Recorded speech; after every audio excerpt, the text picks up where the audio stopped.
Here is Van Diemen's Blackberry Jam, and this is a super dark purple that at times might even pass for a black, maybe. So it at times matches the swatch. I also, I will also add that it has a very interesting chromatography, definitely worth the extra look there. There is a very noticeable tone shift on some papers, and the shading is super subtle when you go looking for it, making a very cool, very dark purple. On non fountain pen friendly paper, it performs as I have come to expect of Van Diemen's. It is aggressive into the paper, but this is also frequently feathering on those papers. Feathering can be overlooked on the non-fountain pen friendly paper. Doesn't seem way out of control, but being aggressive on premium papers is an automatic no for me, and you'll see that. The pen for today is a Pilot 100th Anniversary Benzi 10. Now that we know my opinion on this ink, let's see how I got there by looking at the first writing sample done on Clairfontaine. Here we get that very dark purple, almost to the point of black. You see it and think that's black, but it's sort of not. It's really right there. No feather, no spread, almost nothing for shading. You can only find the occasional lighter letter, not a big deal. Really stark and standing out bold on the page with this very white paper. Looking at the back of the page, you can see a ton of spots where it really got deep into the paper. Huge red flags here for this ink to do that on Clairfontaine. And this is a couple of inks with Van Diemen's that it's happened.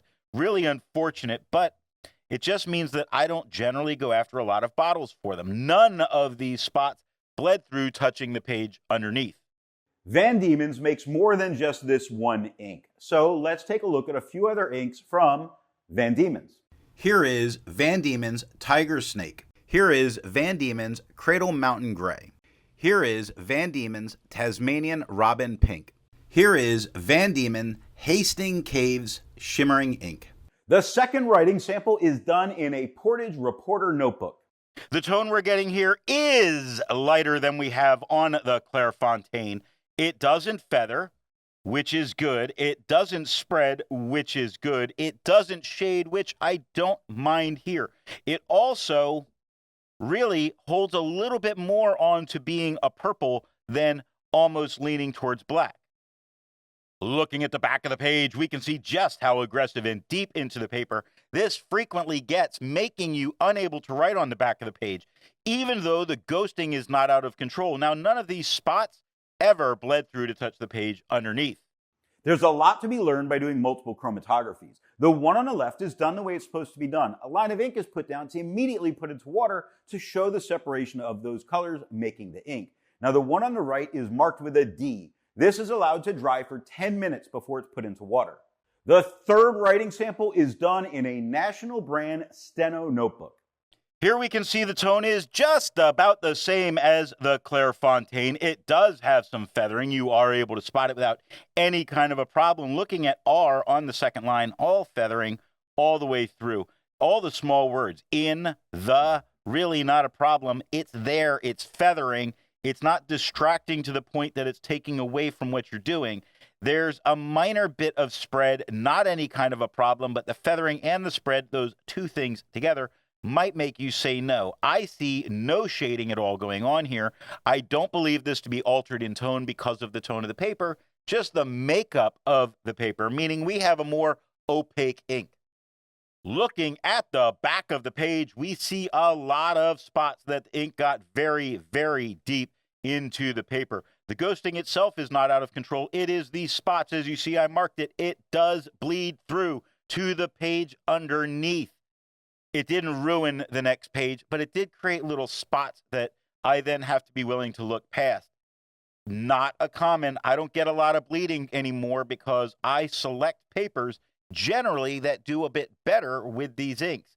This one defeated the paper choice. Resistance tests are done to see how well this ink can be expected to perform on the page, and more importantly, how hard it may be to clean from your pen. Now, this smear is allowed to dry for 3 days before testing it. In the upper left, you can see where there is highlighter. In the upper right, that is pen flush. The lower left has a 1/3 bleach solution, and the lower right has plain old water. The next writing sample is done in a Rhodia notebook.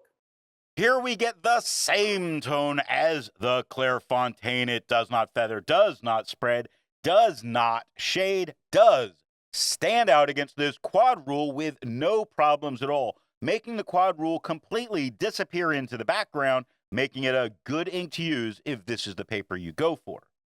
Looking at the back of the page, you see a whole bunch of spots that the ink got deeper into the page, never bleeding through to touch the page underneath, just getting deeper into the paper, and this is a coated, more premium paper. So it's just, again, that kind of warning sign. Could you write back here? Probably. Would I? Probably. But just be aware of the spotting. With over 1,000 inks reviewed, let's take a look at a few more violet or purple inks. Here is Ackerman, their number 13. Here is Noodler's Socrates. Here is Robert Oster Purple Rock. Here is Sailor Studio 950. All of the inks that you just saw have a review here on the channel. Now, the next writing sample is done in a composition lab notebook. Here we can see that the tone is just as dark as it was on the Clairfontaine, little bit flatter as a color, normal action with this paper, does not feather, does not spread, does not shade, does stand out against the quad rule with no problems whatsoever, making this a great ink to use for a student. Looking at the back of the page, we get no bleeding and no ghosting. While it's nice to see inks that are in the same color family, I prefer to find inks that complement the color on the page. Here is Noodler's Zvago. Here is Pilot Fuyu Soyugan, or Rigor of Winter. Here is Sailor Kobe number 30. Here is Vinta La Paz. The best way you can support this or any channel that you like watching is to alert the retailer of where you saw the product at time of purchase. Now, the last writing sample is done on 20-pound copy paper.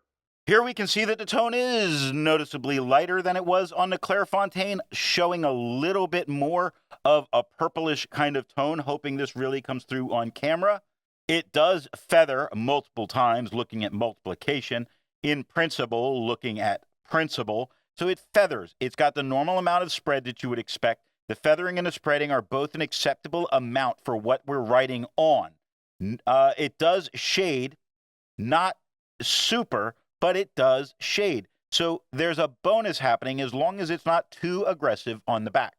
Looking at the back of the page, this is where there was a little bit of surprise. It does get deeper into the page in a normal way for copy paper.